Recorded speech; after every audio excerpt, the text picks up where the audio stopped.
La Razón Plus presenta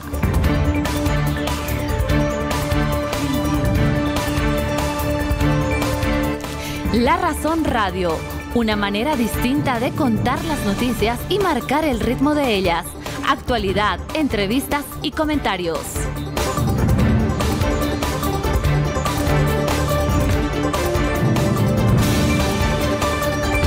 Con ustedes, Rubén Atahuichi y Antonio Dalense.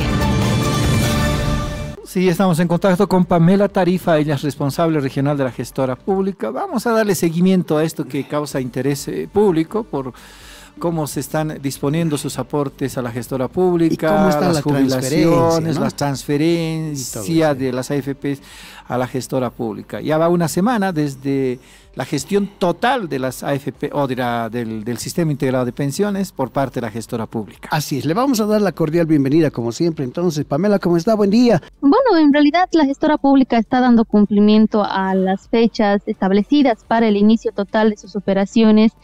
Bien lo decías, a partir del 2 de mayo se ha iniciado con la recaudación total del sistema de pensiones a través de la gestora pública. El universo de los asegurados que aportan ya han comenzado a aportar desde el 2 de mayo. Y también, como segunda fecha importante, el lunes 15 de mayo se inició con la recepción de los trámites de jubilación. Solamente para poder dar algunos datos, en realidad la gestora pública ha iniciado de manera parcial desde septiembre de la gestión 2022. Hasta la fecha, la gestora pública ya ha registrado más de 41,000 trabajadores que actualmente están pagando sus aportes a través de la gestora pública. 2 de mayo se inicia con la recaudación total del sistema de pensiones. 15 de mayo se inicia con la recepción de nuevos trámites. Ya estamos más de una semana trabajando en la recepción de trámites. Evidentemente es entendible que las personas nos han visitado con bastante afluencia a nuestras oficinas, puesto que hasta el día viernes 12 de mayo las AFPs han atendido y a partir del día lunes 15 de mayo la gestora pública es quien está admitiendo todos los trámites de jubilación, entre otros. Solamente por brindar el dato, más de 680 trámites ya se han recepcionado, ya se han iniciado a través de la gestora pública, entre los cuales están la pensión por jubilación, gastos funerarios, pensión por muerte, pensión por invalidez, etcétera. Son trámites que ya se han iniciado en la gestora pública y que conforme al procedimiento se va a dar continuidad a cada uno de ellos. También lo mencionabas, la fecha importante, la última fecha importante de hecho para el inicio de operaciones de la gestora pública, el 1 de junio, día en el cual ya la gestora pública asume el pago de las pensiones de todos nuestros jubilados, más de 211,000 jubilados que van a recibir sus pensiones a través de la gestora pública. Y ahí recordar un dato importante, que van a tener una restitución del 1.31%, porque a partir del periodo mayo ya no le van a pagar esta comisión a la AFP. Pamela, ahora sabemos que en los primeros días de cada mes son los trabajadores independientes, son los consultores los que más o menos se acercan a las AFPs para hacer sus pagos y todo eso, pero para fin de mes ya son las empresas las que más o menos hacen este trámite. Así es, están esperando ustedes de que en esta semana, la próxima, las empresas sean ahora las que requieran más los servicios de la gestora. Sí, así es. En realidad, sí, efectivamente, los trabajadores independientes, de hecho, para aportar, por ejemplo, por el periodo de mayo, se tiene un plazo de los 5 primeros días hábiles del mes. Ya en el 6º día se contabiliza su aporte para el siguiente mes, ¿no? Entonces, evidentemente, durante la primera semana de recaudación se ha tenido mayor visita de los asegurados independientes que han realizado sus aportes a través de nuestra oficina virtual. En el caso de los consultores, existe una pequeña diferencia. Los consultores pueden incluso pagar por periodos pasados, puesto que, como sabrán, todas estas personas que tienen esta modalidad de aseguramiento requieren el pago de sus aportes para poder realizar el pago del producto o del contratante con el que está trabajando. Y en el caso de los empleadores o de los trabajadores dependientes, que es lo mismo, evidentemente para pagar por el periodo abril, tienen durante todo el mes siguiente, es decir, durante el mes de mayo, van a poder pagar sus aportes. Para ello, la gestora pública está desplegando diferentes actividades para poder apoyar. Entendemos que se está constituyendo prácticamente en la primera vez que van a cancelar sus aportes a través de la gestora pública. La anterior semana hemos ampliado nuestros horarios de atención desde las 7:30 de la mañana hasta las 5:30 de la tarde. En esta semana estamos realizando talleres de capacitación, información para poder apoyar a todos los empleadores que van a registrar sus planillas a través de nuestra oficina virtual, y también van a poder realizar su pago de manera electrónica. Puede ser por el aplicativo QR, por una transferencia bancaria, o también pueden apersonarse a una de las agencias de las 17 entidades financieras que han sido habilitadas para el efecto.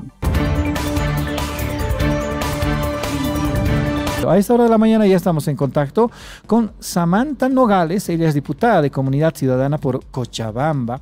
Ella nos va a explicar un tantito el proyecto de ley de Registro Nacional de Deudores de Asistencia Familiar. Comencemos, sí, por el problema, ¿no? Porque cuando se plantea una ley entendemos que es porque por detrás hay un gran problema. ¿Por qué no nos explica el problema, diputada?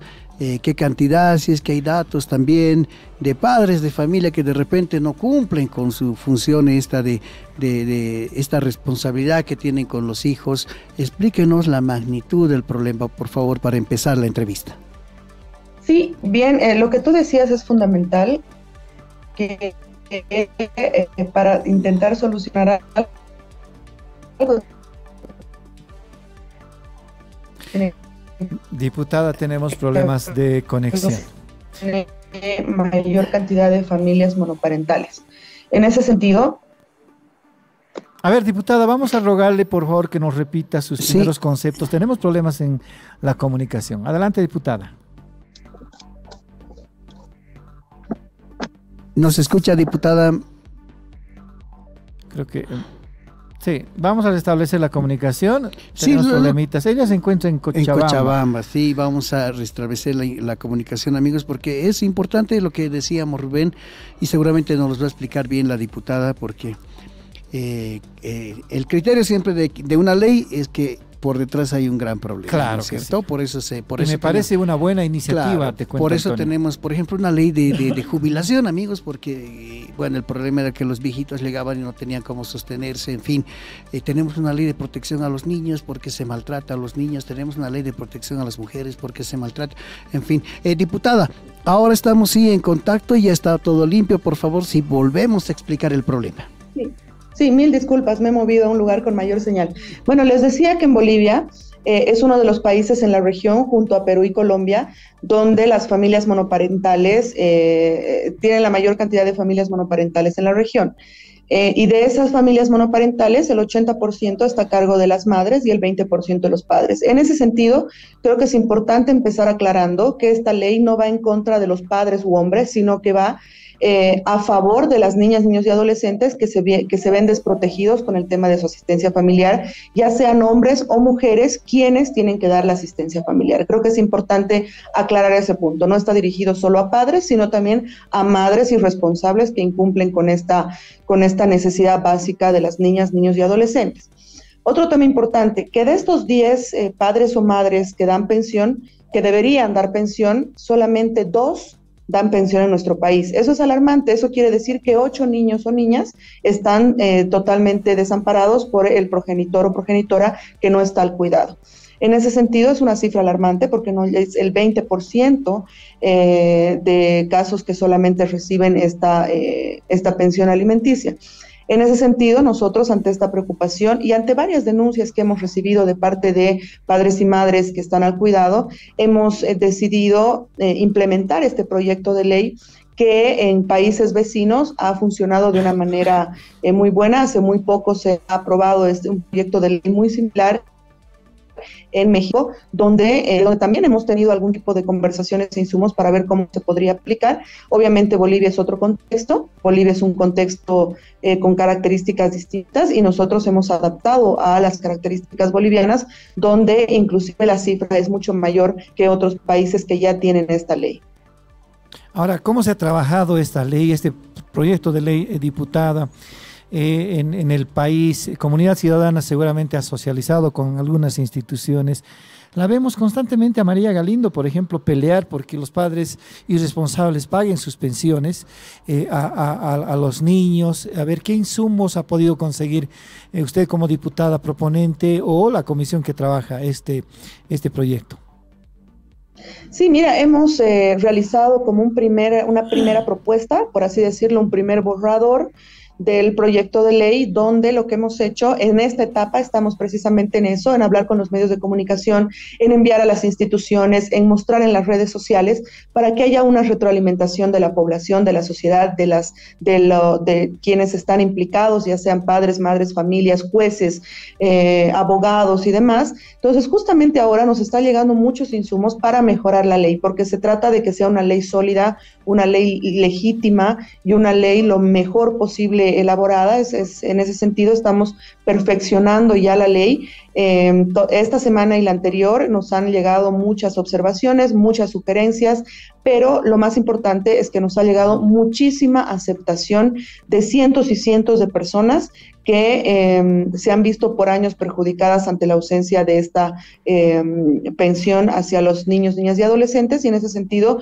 nosotros estamos trabajando en perfeccionar esta ley y así presentarla y ojalá sea aprobada por unanimidad en el Parlamento. Diputada, ¿cuál es la fuente de esta información en relación de que el 80% de las madres paga pensiones y el 20% los padres? Esta información sale de ONU Mujeres en un informe que se ha realizado y también del Instituto Nacional de Estadística, INE, donde además establece que en Bolivia desde el 2022 hasta ahora han existido 16.500 divorcios y en los últimos 10 años 129.000 separaciones, es decir, tenemos esa cantidad más o menos de familias monoparentales donde uno de los progenitores, ya sean hombres o mujeres, están al cuidado y el otro tendría que cumplir con el 50% de la obligación. Porque algo también importante es, no olvidemos que la normativa establece que del 100% de gastos que se hace en los hijos o hijas, el 50% tiene que correr a cargo del progenitor o progenitora a cuidado y el otro 50% a cargo de quien no está al cuidado. En ese sentido, no es que la persona que no está al cuidado tiene que pagar el 100%, sino ese 50% correspondiente debería asumirlo, ya que la otra parte asume el otro 50%. Antonio, mañana se recuerda el Día contra el Racismo en Bolivia, un día que nos recuerda una fecha trágica del 24 de mayo de 2008. ¿Te acuerdas de las protestas en Sucre? Sí. Cuando desnudaron a indígenas, sí, los pusieron de rodillas en el centro de la Plaza 25 de Mayo.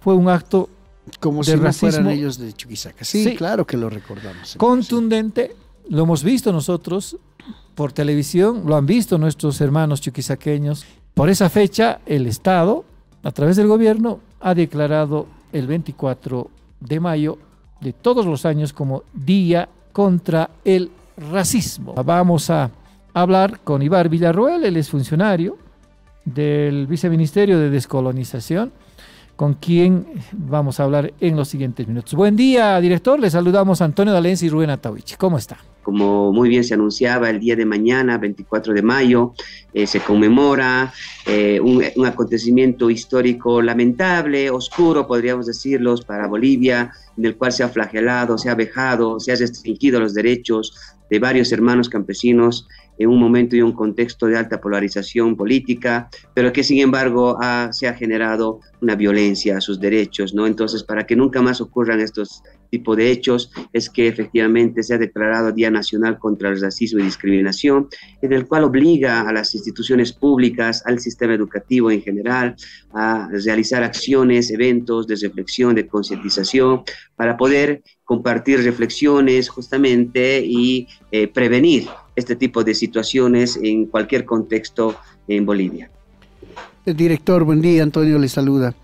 De aquel 24 de mayo de 2008 a la fecha, ¿qué ha cambiado en el país? ¿Qué podría usted destacar que ha cambiado en el país o definitivamente no ha cambiado nada, por más de que tengamos normas, de que hayamos avanzado. Es bien difícil en la sociedad avanzar en este tipo de temas. ¿Qué evaluación podría hacer, director? Buen día otra vez. Muy buenos días, Antonio. Sin duda ha habido cambios que han ayudado y han contribuido a respetar la plurinacionalidad. Ya recordemos, son más o menos más de 14 años, 15 años que ha ocurrido esa situación. Ya Bolivia tiene unos cambios estructurales, tanto en su institucionalidad, en su normativa, en los parámetros generales. Resaltamos en principio el carácter innovador de la Constitución Política del Estado, vigente desde el 2009, que va a establecer una nueva naturaleza de configuración estatal. Recordemos que las constituciones son contratos sociales, son acuerdos sociales en el cual pactamos de cuál va a ser las pautas, los mecanismos de convivencia, y se ha definido justamente que en esta Constitución el racismo y la discriminación no deben ser tolerados, no deben ser aceptados, es más, deben ser sancionados, ¿no? Entonces ha cambiado efectivamente. Cuando se ha suscitado el 2008 los hechos lamentables que vamos a recordar el día de mañana, no existía, por ejemplo, en el Código Penal el delito de racismo, el delito de discriminación, el delito de organización o incitación a la discriminación. Eran delitos que no existían, no estaban establecidos en nuestro Código Penal, no estaba sancionado, por lo tanto, el racismo en Bolivia.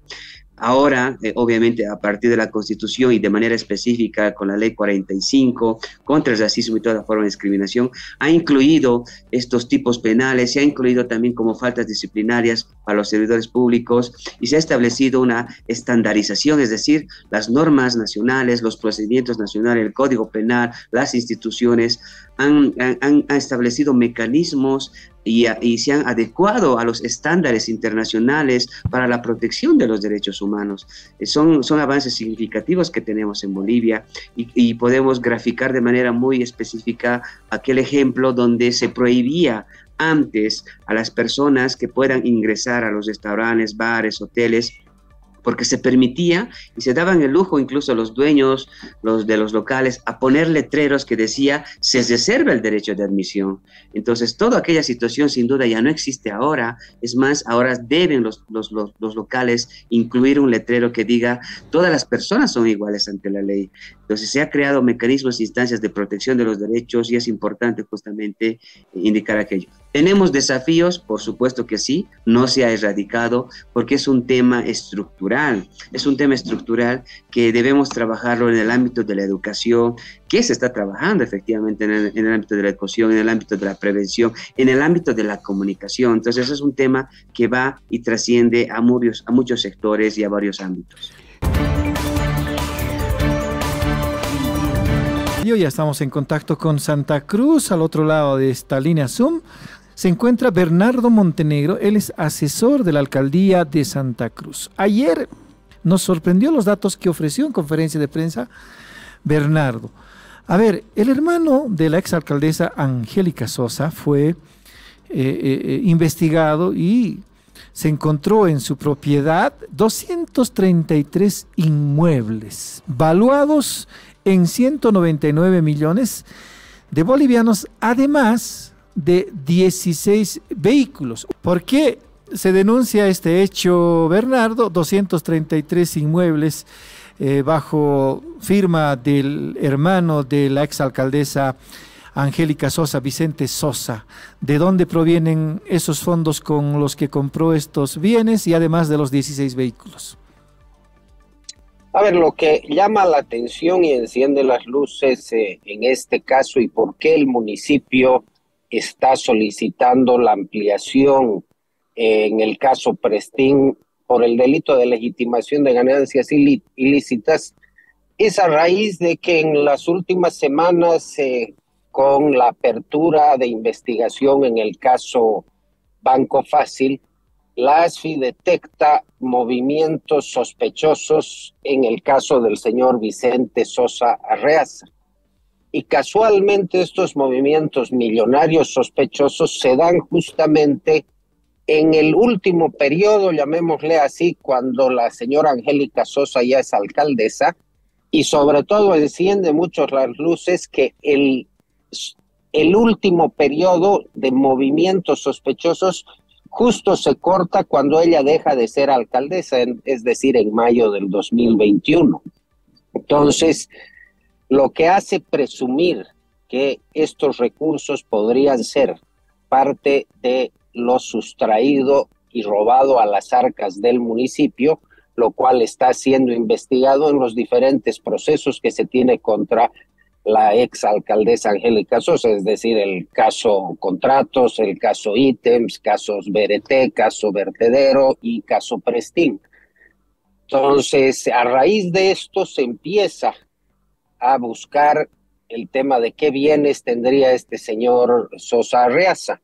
Y ahí nos encontramos con la sorpresa de que este señor es propietario de 233 inmuebles, los cuales los tenemos todos documentados, con los valores catastrales y los valores comerciales aproximados, y 16 vehículos. Es decir, solo en los inmuebles estamos hablando de un valor de alrededor de casi 200 millones de bolivianos. Entonces aquí se encienden muchas preguntas. Primero, ¿es casualidad o es que justamente en este periodo donde este señor hermano de la exalcaldesa hace estos movimientos sospechosos en la última época cuando es alcaldesa la señora y donde se está investigando el desvío de muchos recursos que han sido sustraídos al municipio? Segundo elemento, tendrá que explicar este señor de dónde tiene esta fortuna para tener esta cantidad de bienes y si la misma puede ser respaldada. Ya será el Ministerio Público el que deba determinar esto, y una vez determinado esto, y si se comprueba que esto es parte de los recursos que han salido y han sido robados al municipio, obviamente se va a exigir la recuperación de los mismos, además que una vez que este sea incluido en el proceso, vamos a solicitar, al tratarse de un delito de legitimación de ganancias ilícitas, la incautación de estos bienes. Bernardo, ¿cómo está? Buen día, Antonio le saluda. En otro de los casos anteriores que ya nos han nombrado, figuraba el nombre del hermano de la exalcaldesa Sosa en alguno de los casos, y si no es así, bueno, ¿va a ser incluido, va a ser acusado de algo? ¿Cuál es la figura ahora, Bernardo, por favor? Así es, como te comentaba, estamos pidiendo dentro del caso Prestín que el señor Vicente Sosa Arreaza sea incluido e investigado dentro de este proceso por los delitos de legitimación de ganancias ilícitas e enriquecimiento ilícito. Esto es bajo la presunción, como les decía, que estas millonarias cantidades sospechosas que la ASFI ha detectado por un lado y por el otro la identificación de esta increíble y millonaria cantidad de bienes que tiene a su nombre, se pueda identificar con absoluta claridad la procedencia de los recursos para la compra de estos bienes y si estos recursos han sido obtenidos de manera legal o estos recursos han salido de los dineros que han sido robados al municipio. ¿Se sabe en este momento el señor Sosa si permanece en Santa Cruz o tiene algún otro tipo de residencia, Bernardo? Al momento, lamentablemente, no tenemos esa información. Esperamos que el Ministerio Público a la brevedad posible pueda establecer lo mismo y él mismo pueda ser citado. Tenemos la información también que está siendo investigado dentro del caso de Banco Fácil también por este volumen de movimientos sospechosos. Entonces será ya las autoridades competentes a través del Ministerio Público quien deba citar a este señor y esperemos que a la brevedad posible pueda comparecer ante la justicia y sobre todo el establecer la procedencia de estos bienes. Repito, si esto ha sido, si no es solo una casualidad el periodo donde se da este gran volumen de movimiento económico, y si no es casualidad y esto ha salido del municipio, vamos a exigir que estos recursos vuelvan a las arcas municipales y sobre todo se traduzcan en obras para el ciudadano que tanto espera. Ese es el mandato de nuestro alcalde Johnny Fernández y estamos tras la persecución de poder recuperar la mayor cantidad de los recursos que han sido robados al municipio. y ya estamos en contacto también con la diputada por Creemos, María René Álvarez. Cuéntenos qué fue lo que pasó anoche, exactamente en ese momento en el que hemos visto ya las imágenes de esa trifulca que hubo entre mujeres asambleístas. ¿Qué pasó exactamente? Usted estuvo ahí. Cuéntenos, por favor. Bueno, primero quiero lamentar, por supuesto, que el tema a abordar de la interpelación sea este acto de bochorno, porque finalmente la interpelación como tal fue sujeta a una situación de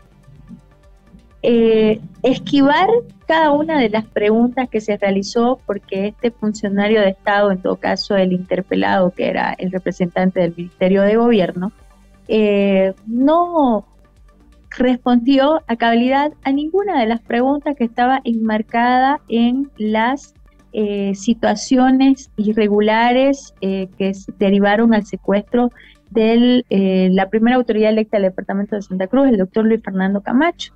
Entonces, él hace una narrativa de situaciones que habían pasado años anteriores, pero reitero, no se enmarca al tema en sí, y hace una disertación de muchos temas, incluso utilizando términos muy agresivos, y en realidad el que ejecuta o el que arma este escenario violento es este funcionario. ¿Por qué? Porque él empieza con la agresión verbal hacia nosotros, que no éramos los diputados interpelantes. Nosotros somos los representantes del departamento de Santa Cruz que estábamos expectantes, que estábamos haciendo los apuntes correspondientes de cada una de las respuestas que él vertía. Porque, reitero, esta gente no puede, hoy por hoy, porque ostentan el poder, creer que van a quedar en la impunidad eterna. Y en algún momento se va a ejercer justicia, pues, en Bolivia.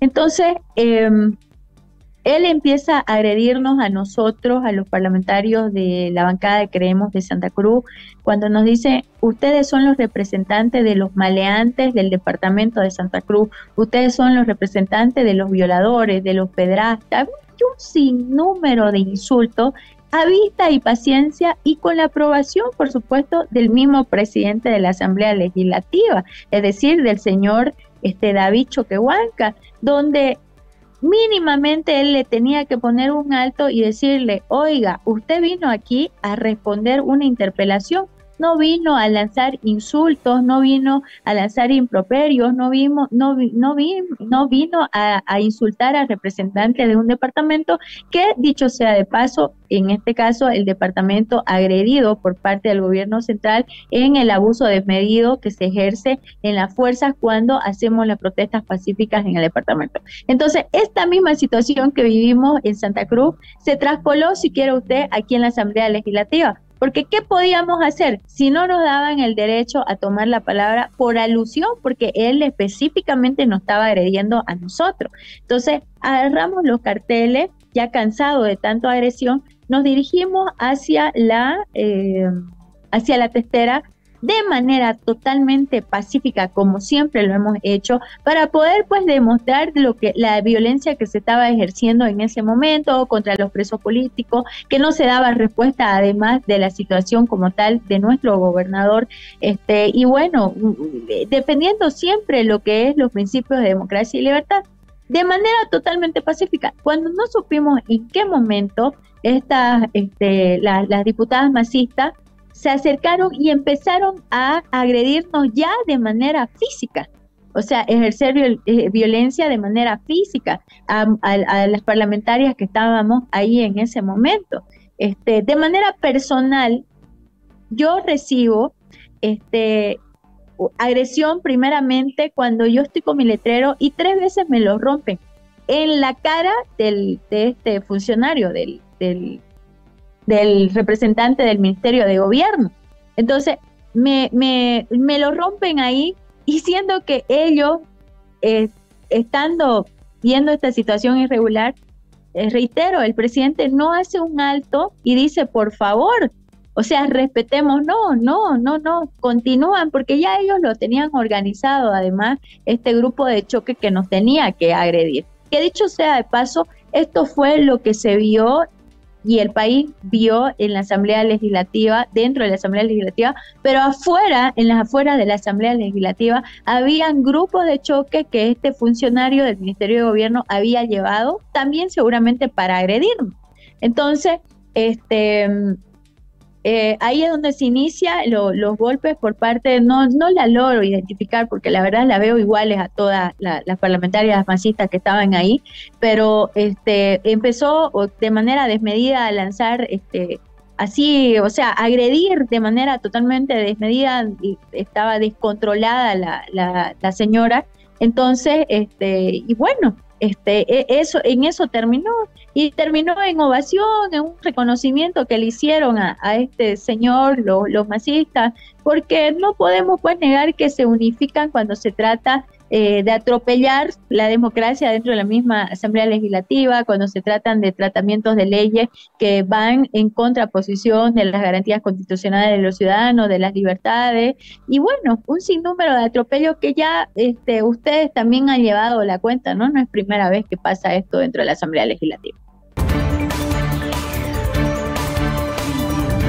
Ya estamos en contacto con doña Daisy Choque, ella es diputada por el Movimiento al Socialismo. Le damos la más cordial bienvenida a La Razón Radio. Diputada, ¿cómo está? Bienvenida. Diputada, ayer hemos visto un escándalo, un bochorno, como ya nos tienen acostumbrados diputados y senadores de oficialismo y de oposición. El motivo fue la interpelación al ministro de Gobierno Eduardo del Castillo. Hubo pancartas, insultos, gritos, y allí las oficialistas se han parapetado frente al atril del ministro Eduardo del Castillo para evitar que se acerquen sus colegas de la oposición. No sé si la vimos a usted, aunque nos dijeron que usted estaba ahí, la que quitó una pancarta a una de las diputadas de oposición. ¿Quién fue finalmente? ¿Nos puede contar en primera persona esto? Porque usted estuvo también en la sesión. Bueno, primero que hay que aclarar de que la interpelación fue interpuesta por parlamentarias de oposición, en este caso de Comunidad Ciudadana. No de Creemos, hay que aclarar aquello, ¿no? Comunidad Ciudadana, 8 diputados firman la interpelación con 11 preguntas, los cuales al ser respondidos por el ministro prácticamente creo que no les ha gustado, y optan por tomar en este caso o bajarse del curul e intentar tomar la testera, como lo hacen casi siempre, ¿no? Que siempre que algo no les guste hacen eso. Hay que aclarar también a la población de que cuando hay una interpelación solo toman la palabra los interpelados y los interpelantes. En este caso, quienes tenían que tomar la palabra eran los de Comunidad Ciudadana y el ministro. Los demás estábamos simplemente para observar. Sin embargo, las colegas parlamentarias de Creemos bajan del curul con sus pancartas y intentan, en todo caso, obstaculizar las cámaras que están enfocando al ministro, ¿no? Y ese es el propósito. Entonces, las diputadas de oficialismo nos bajamos para proteger primero al ministro, luego la testera, porque también estamos acostumbrados a ver cómo es que ellos toman la testera, faltan el respeto a nuestras autoridades y luego esas son las comidillas que sale luego para la prensa. Entonces, ha sido una interpelación con 11 preguntas, todos aquellos enfocados a la aprehensión del señor Luis Fernando Camacho, lo cual la oposición decía que era un secuestro, y el ministro aprovechó la oportunidad para explicar todos los hechos sucedidos en el 2019 y el 2022, tanto en los 21 días de paro como en los 36 días de paro, y cuál es el motivo de la aprehensión del señor Luis Fernando Camacho, explicando y dejando muy claro de que de ninguna manera se puede hablar de secuestro. Entonces, es lamentable ver... Le entró una llamada, ¿no? Diputada, ahora sí, es lamentable ver a las colegas una y otra vez siempre tomando la testera. Si ellos no quieren escuchar las verdades, que no interpelen con preguntas que ya saben cuáles van a ser las respuestas. Diputada, cuéntenos exactamente, estamos viendo las imágenes, es cierto, decíamos con Rubén, es bien difícil establecer quién comenzó qué, pero de que sí hubo agresiones de ambas partes, por supuesto que se puede ver en las imágenes. ¿Qué vio usted ese momento, diputada, si nos puede contar, por favor? Bueno, lo que quizás nos está mostrando y quizás no nadie preveía que se iba a dar esa figura es que las colegas parlamentarias de Creemos se bajan directamente, ponen los carteles y esto intentando de que el ministro no se pueda ver, y además eso genera un riesgo de que en cualquier momento ellos falten el respeto al ministro y sea eso lo que se vea a través de las cámaras. Es así de que los diputados del oficialismo bajan y intentan cubrir de que eso no se vea, porque ¿para qué bajan de sus curules si cada uno de nosotros tenemos un curul? Y mientras resguardemos y guardemos ese orden, no debería haber el desorden que se ha obtenido ayer. Y bueno, yo por lo menos siempre intento como jefa de bancada de calmar la situación, ¿no? Y como pueden ver en las imágenes, más bien estoy intentando separar cada una de las situaciones para no generar los conflictos que al final se han generado, y estuvimos prácticamente las tres jefes de bancada, ¿no? También los de Comunidad Ciudadana, que intentaba calmar a su bancada, y bueno, se generó todo un desorden bastante lamentable frente a la población, más tomando en cuenta que somos parlamentarios, pero dejar claro de que quienes inician este escenario son las colegas que se bajan del curul, que además no son interpelantes y que son casualmente siempre las mismas, ¿no? Nos vamos a Santa Cruz, nos va a reportar nuestro amigo Vladimir Peña. Vladimir, ¿cómo estás? Buen día, te saludamos Antonio Dalense y Rubén Atahuichi. ¿Viste las imágenes, Vladimir, de lo que ocurrió ayer en la Asamblea Legislativa? Donde no mejora nada es en la Asamblea Legislativa Plurinacional, empeora más bien la situación. Las únicas noticias que llegan a la ciudadanía son estas, las que van tituladas con bochorno, ¿no? Yo creo que se ha vuelto un campo de pugilato en vez de debate de ideas, de confrontación y peor, de construcción de propuestas para el país.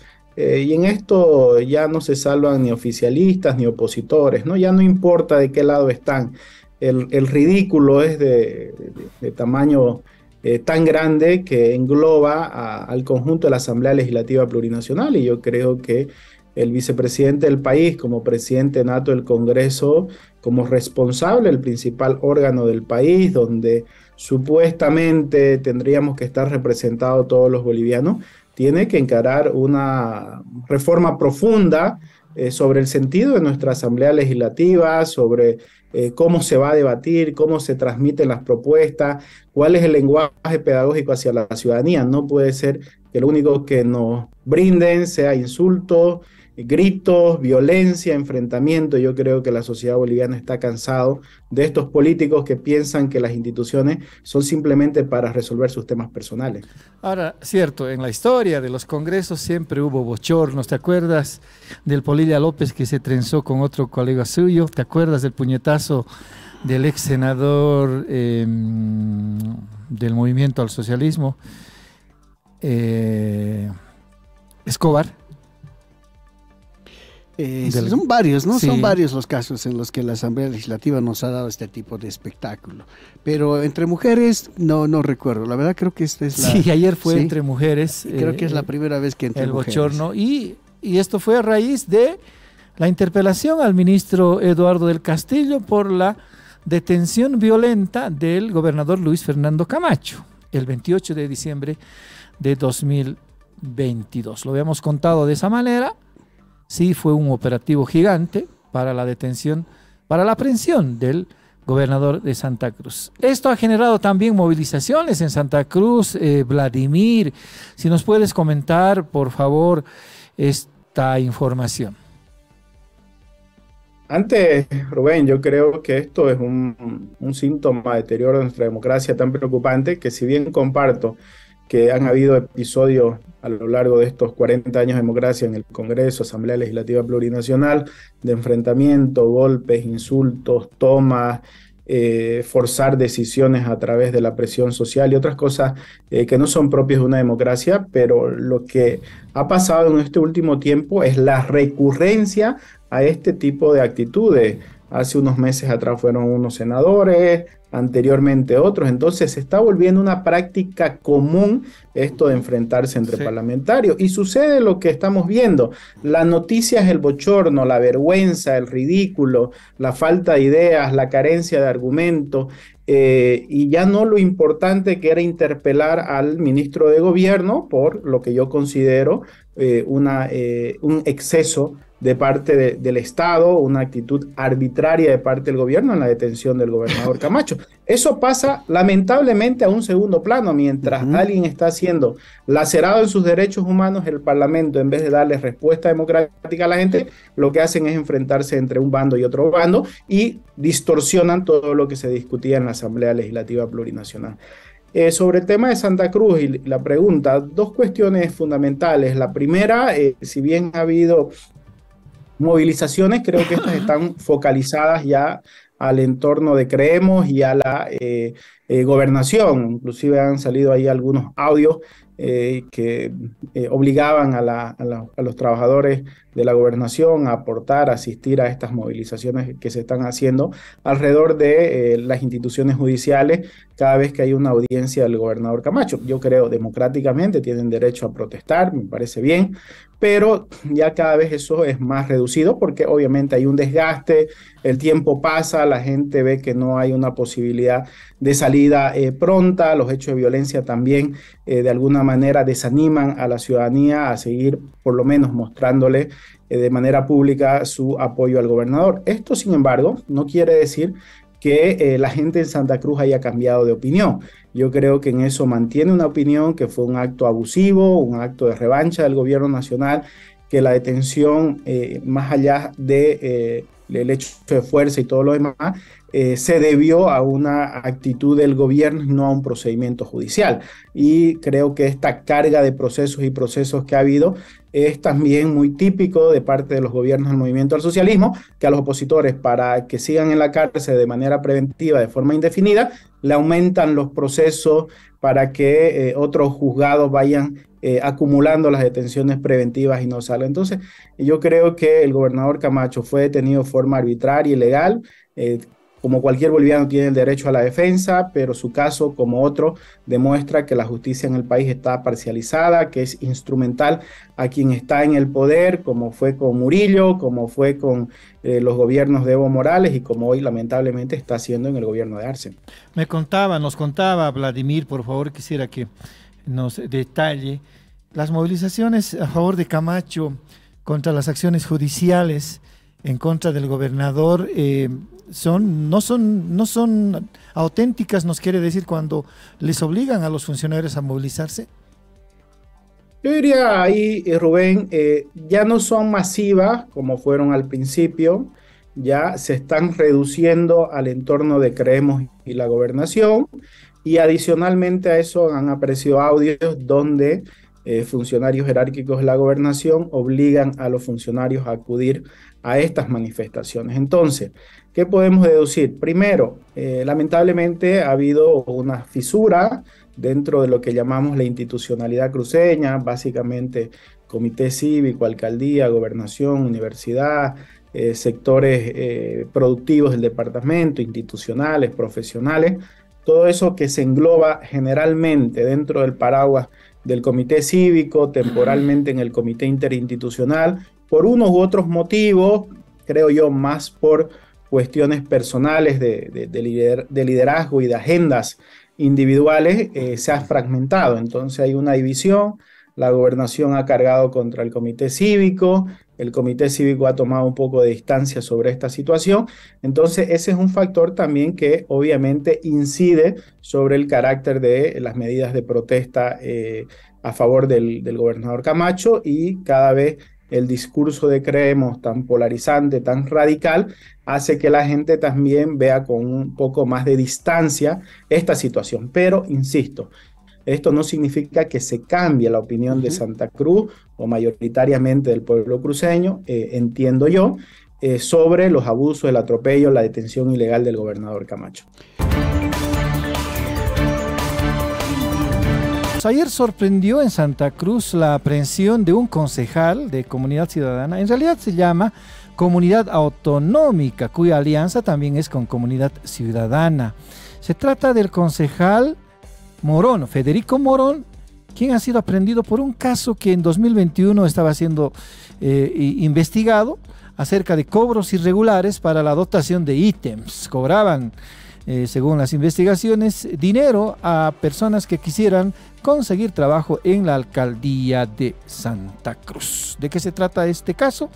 Estamos en contacto ya con el asesor de la alcaldía de Santa Cruz, el señor Bernardo Montenegro, quien nos va a explicar con detalles este hecho.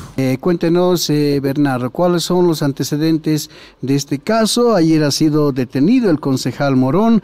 Cuéntenos, por favor, de qué estamos hablando. Yo creo que lo primero que hay que diferenciar es el lamentable ataque y nerviosismo que tienen los concejales de oposición, quienes pretenden tratar de hacer ver que esto conllevaría algún tema político, de vendetta y demás, lo cual es absolutamente falso y demostrable.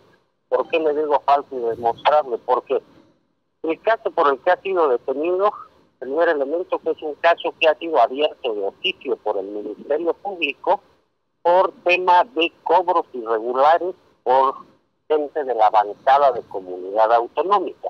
Un caso que se apertura de oficio en diciembre del 2022 y en enero nosotros como municipio, a través de la Dirección de Transparencia, recién nos adherimos al proceso.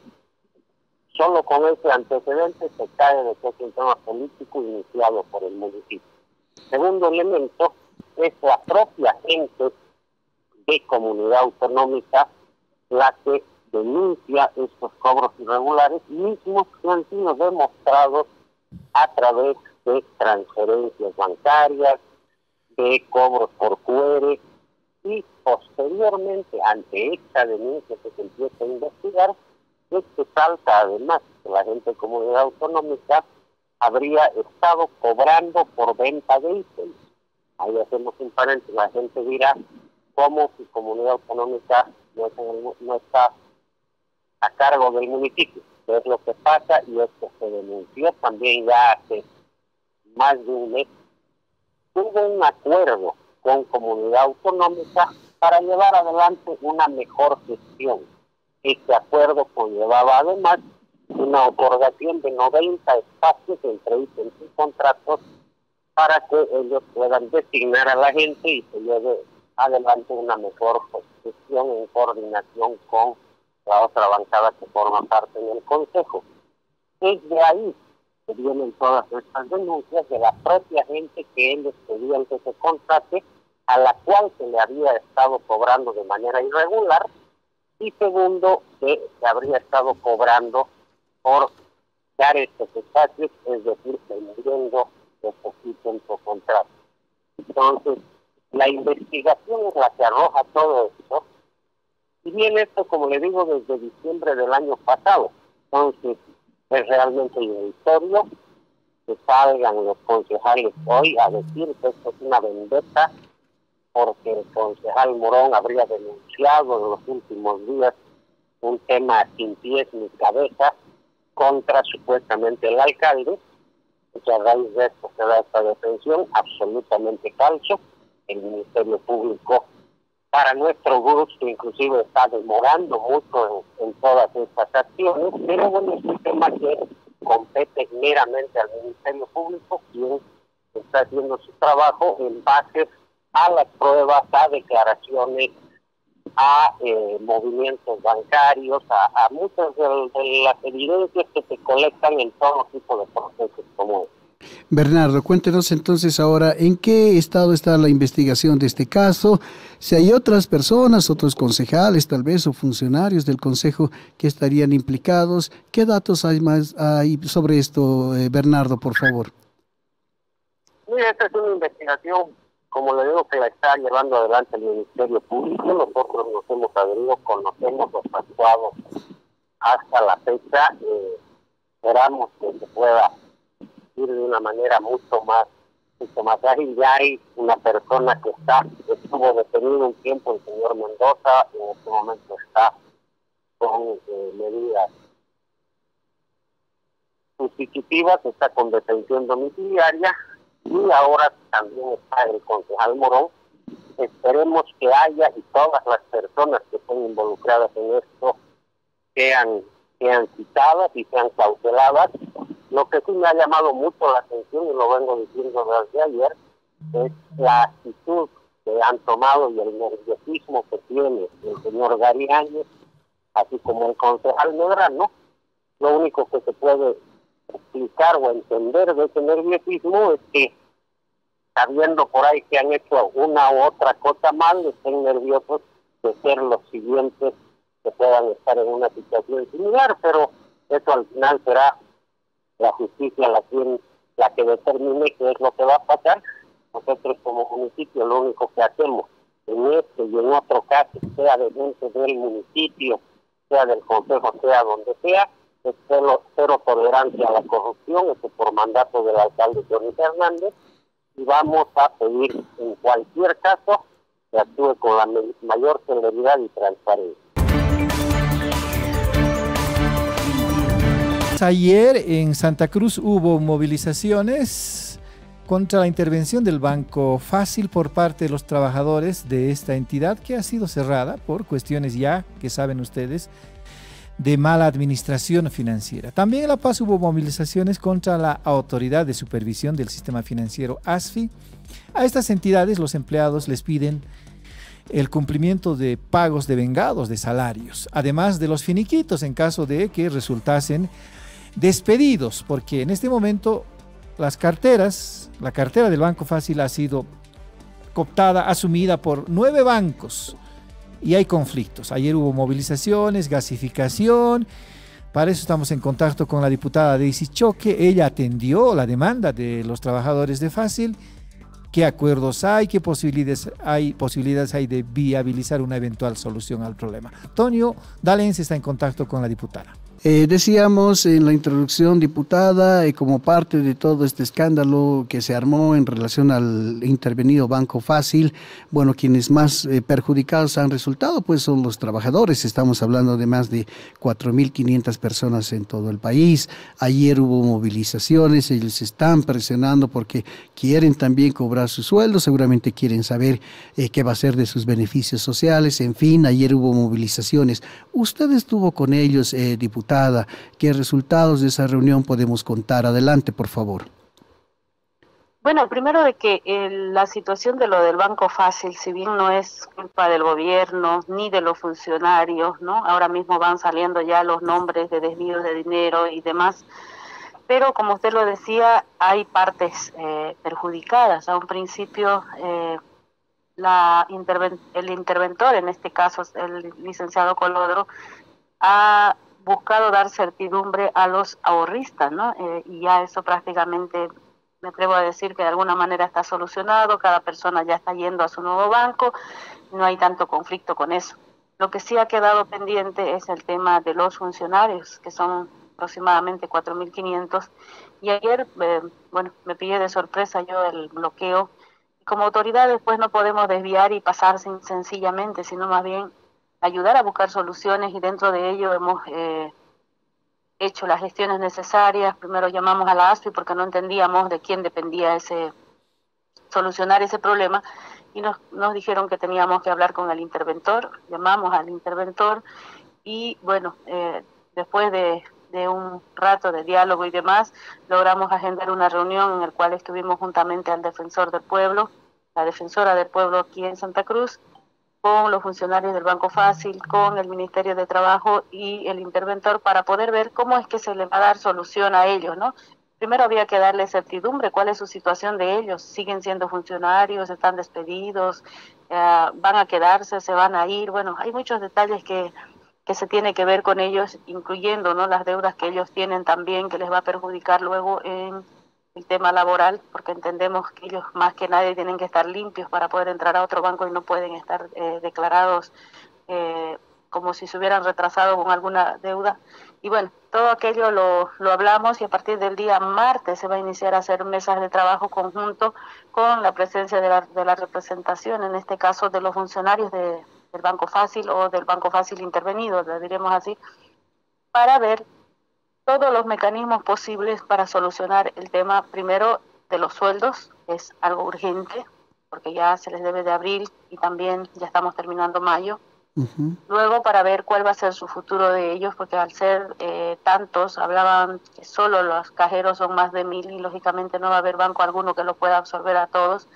Dentro de ello, ¿no? Seguramente se va a tener que definir cuántos se quedan, cuántos se van, a cuánto se le da la liquidez y todo aquello. Entonces son trabajos que se van a hacer de manera conjunta con la presencia de la Defensoría del Pueblo y los representantes de los funcionarios del Banco Fácil. Entonces, de la manera más transparente posible se va a iniciar a hacer este trabajo el martes de la próxima semana, que creo que es importante, ¿no? De que no pare esto, sino más bien busquemos de una vez por todas dar solución. Y dentro de ello entendemos también de que hay que ver el tema de la reglamentación, el tema jurídico que tiene o que tenía el propio Banco Fácil intervenido, para ver los mecanismos de dónde va a salir el dinero para pagar el sueldo. Diputada, justo eso le iba a preguntar, porque no es tan sencillo. Si bien usted dice ya está arreglado lo de los ahorristas, que era sin duda lo más importante, eso ya está encaminado. Ahora con los trabajadores eso va a estar un poco más difícil, porque si se trata de beneficios sociales, bueno, ahí se impone siempre la ley del trabajo y no se puede usar otro tipo de recursos que no sean los de la misma empresa. En este caso va a ser necesario de que se vendan nomás los bienes que pueda tener el banco. ¿Se ha hablado de esto con los trabajadores, diputada? Exactamente, se ha hablado de ello, ¿no? Incluso el tema de la venta, o el tema de poder poner en comodato o dejar en garantía quizás los bienes para poder tener el tema económico y resolver el problema. Justamente por eso decía de que en el día martes va a haber mesas de trabajo para ver la parte jurídica y hasta dónde permite también la nueva reglamentación que tiene o la que tenía, no sé con cuál se va a trabajar, para ver el tema de las ventas de los inmuebles que tiene en este caso el Banco Fácil, porque decían, ¿no? Si hay un edificio que cuesta muchos millones no se va a vender rápido, pero también hablaban de que hay bienes que pueden costar menos y que pueden ser mucho más rápidos de vender. Entonces todo aquello, juntamente al defensor del pueblo y los representantes de los funcionarios del Banco Fácil, se va a buscar hacerlo de la mejor manera, la manera más transparente posible para dar solución. Bien lo decías, la parte más importante de los derechos laborales de los funcionarios, y eso se ha quedado bien establecido, de que de ninguna manera se va a vulnerar sus derechos, de que los beneficios sociales que le corresponde a cada uno va a tener lo que le corresponde, pero vamos a ir paso a paso, ¿no? Porque para iniciar a hablar de cuántos son o cuánto va a ser los beneficios laborales, los beneficios sociales, perdón, tenemos que saber primero quiénes ya están con liquidez, quiénes se van a retirar, quiénes se van a quedar, cuántos se van a ir, quiénes trabajan cuántos años. Entonces, es muchas cosas que hay que analizar y por eso es que se va a iniciar desde el día martes. Yo creo que sería irresponsable también de parte mía querer decir, no, ya está solucionado y lo vamos a hacer en una semana. No, pero vamos a iniciar el martes y lo más importante es que hay toda la predisposición tanto de la interventora como de la Defensoría del Pueblo y bueno, del Ministerio de Trabajo, que también estaba presente el personal, y lógicamente por parte nuestra de poder ayudar y coadyuvar a dar solución lo más antes posible. Y creo que lo más urgente ahora mismo es ver cómo se cancela el sueldo del mes de abril para que los compañeros o en este caso los funcionarios del Banco Fácil intervenido puedan sostenerse, ¿no? Porque entendemos que cada quien con un sueldo muchas veces, y eso comentábamos ayer, de que la mayoría de los que tenemos sueldo llegamos al 28 ya con las cuentas en blanco, y claro, el 26 de abril ha sido intervenido y les ha pillado no con un sueldo recién recibido, sino ya con un sueldo gastado, y claro, lo están sintiendo, y por eso es que como hasta hoy es un mes de la intervención, creo que ya es momento de ir buscándole soluciones también a ellos, ¿no? La Razón Plus presentó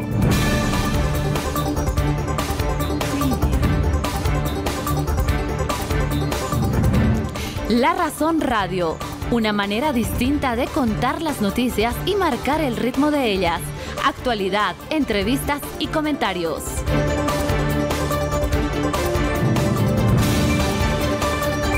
Estuvo con ustedes Rubén Atahuichi y Antonio Dalense.